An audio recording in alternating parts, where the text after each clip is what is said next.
নারায়ণং নমস্কৃত্যং নরচৈব নরোত্তমং দেবীং সরস্বতী চৈব তত জয় মুদিরয়। শ্রীমদ্ ভগবদ গীতা সপ্তম অধ্যায় জ্ঞান বিজ্ঞান যোগ। শ্রী ভগবান কহিলেন, হে অর্জুন, তুমি আমাগত চিত্তে ও আমাকে আশ্রয় করিয়া কিরূপে সমগ্রভাবে আমাকে জানিতে পারো তাহা বলিতেছি শোনো। আমি তোমাকে শাস্ত্রীয় জ্ঞানের বিষয় বলিতেছি, সেই জ্ঞান জন্মিলে আর কিছুই জানিবার থাকে না। সহস্র সহস্র মানবের মধ্যে কোনো একজন হয়তো সিদ্ধির জন্য চেষ্টা করেন, আর যাহারা এইভাবে করেন তেমন সহস্র সহস্র মানবের মধ্যেও আবার কদাচিৎ কেহ বা একজন হয়তো আমা প্রকৃত স্বরূপ জানিতে পারেন। ভূমি, জল, অগ্নি, বায়ু, আকাশ, মন, বুদ্ধি ও অহংকার, এই ৮ প্রকার আমার জড় প্রকৃতি। এই ৮ প্রকার প্রকৃতির নাম অপরা, নিষ্কৃষ্ট জড় প্রকৃতি। ইহা ছাড়া আমার আর একটি প্রকৃতি আছে, তাহার নাম পরা, শ্রেষ্ঠ প্রকৃতি। হে মহাবাহু, জানিবে তাহাই এই সমস্ত জগৎকে ধারণ করিয়া রহিয়াছে। এই পরা ও অপরা প্রকৃতি হইতেই সর্বপ্রাণীর সৃষ্টি হইয়াছে। আমি সমস্ত বিশ্বের সৃষ্টি ও প্রলয়কারী। হে অর্জুন, আমা অপেক্ষা শ্রেয় আর কিছুই নাই। আমাতেই বিশ্ব ব্রহ্মাণ্ড সূত্রে গঠিত মণি সমূহের ন্যায় বিরাজিত আছে। হে অর্জুন, আমি জল মধ্যে রস, আমি সূর্য চন্দ্র প্রভা, আমি সকল বেদের প্রণব, আমি আকাশের শব্দ এবং আমি মানব মধ্যে পুরস্কার। পৃথিবীর পবিত্র গন্ধ এবং সূর্যের তেজ আমি, সর্বভূতের জীবন এবং তপস্বীগণের তপস্যাই আমি। হে অর্জুন, আমাকে সর্বভূতের বীজ বলিয়া জানিবে।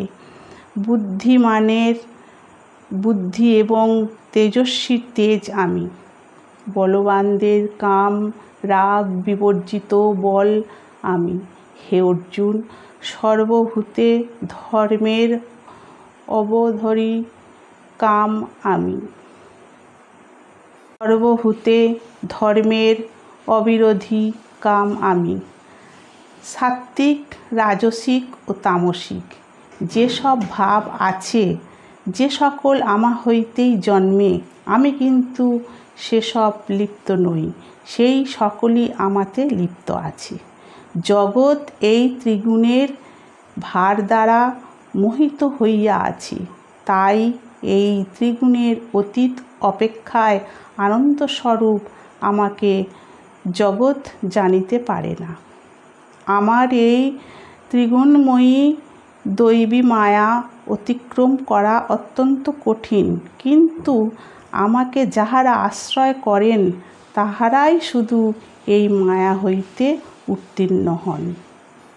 যাহারা সুকীর্তি ও বিবেকহীন, সেই সব নরাধমরা আমায় পায় না, কারণ মায়া তাহাদিগের জ্ঞান লোপ করিয়া অসুরের ন্যায় কাজ করায়। হে অর্জুন, আত্মজিজ্ঞাসু অর্থাৎ ও জ্ঞানী এই 4 প্রকার পুণ্যাত্মা ব্যক্তি আমাকে ভজনা করেন। এই 4 প্রকার পুণ্যাত্মা ব্যক্তির মধ্যে জ্ঞানী শ্রেষ্ঠ। জ্ঞানীর আমি প্রিয়, আবার জ্ঞানী আমার অত্যন্ত প্রিয়। এই 4 প্রকার পুণ্যাত্মা শ্রেষ্ঠ, তাহার মধ্যে জ্ঞানী আমার আত্মার স্বরূপ, ইহা আমার মত, কারণ তিনি পরাগতি স্বরূপ, আমাতেই আশ্রয় করিয়া থাকেন। বহু বহু জন্মের পর জ্ঞানী ব্যক্তি বুঝিয়া থাকেন যে বাসুদেবই আমি সব। এইরূপ আত্মা জগতে বড়ই দুর্বল জানিবে। এইরূপ আত্মা জগতে বড়ই দুর্লভ জানিবে। কামনার দ্বারা যাহাদের জ্ঞান নষ্ট হইয়াছে, তাহারা নিজ নিজ প্রকৃতি অনুযায়ী অন্যান্য দেবতার উপাসনা করিয়া থাকেন। যে যে ভক্ত ভক্তিযুক্ত হইয়া যে যে দেবতার পূজা করেন, আমি সেই সেই দেবতাতেই তাহার অচলা ভক্তি দিয়া থাকি। যে ভক্ত অচল শ্রদ্ধাযুক্ত হইয়া যে দেবতার পূজা করে, সেই দেবতা তাহার সকল বাসনা পূর্ণ করেন। প্রকৃতপক্ষে সেই সকল দেবতা আমি। অল্পবুদ্ধি ব্যক্তিগণের দেবতার পূজা ক্ষণস্থায়ী, কারণ তাহারা দেবতার পূজা করিয়া দেবলোকে যান, আর আমার ভক্তেরা পরিণামে আমাকেই পাইয়া থাকেন। অল্পবুদ্ধি ব্যক্তিগণ আমার পরম ভাব না জানিয়া অব্যক্ত রূপ আমি ব্যক্ত, অর্থাৎ তাহারা ভাবে যে আমি মনুষ্য, মৎস্য, কূর্ম ইত্যাদি রূপে জন্ম লইয়া থাকি, এই রূপ বিবেচনা করে। যোগ মায়ায় সমাচ্ছন্ন আমি সকলের কাছে প্রকাশিত হই না, তাই মূঢ়গণ অব্যয়স্বরূপ আমায় বোঝে না। হে অর্জুন, অতীত, বর্তমান ও ভবিষ্যৎ যাহা কিছু হইয়াছে, হইতেছে এবং হইবে, সে সকল আমি জানি, কিন্তু আমাকে কেহই জানে না। হে মহাবীর অর্জুন, জন্মের সময় হইতে প্রাণীগণের মোহের দ্বারা ইচ্ছা ও দেশ হইতে সুখ ও দুঃখ বিরুদ্ধ ভাব জন্মিয়া থাকে। যেসব পুণ্যকর্মা মানবের পাপ নষ্ট হইয়া গিয়াছে, তাহারাই সুখ দুঃখ হইতে মুক্ত হইয়া একাগ্র মনে আমাকে ভজনা করেন।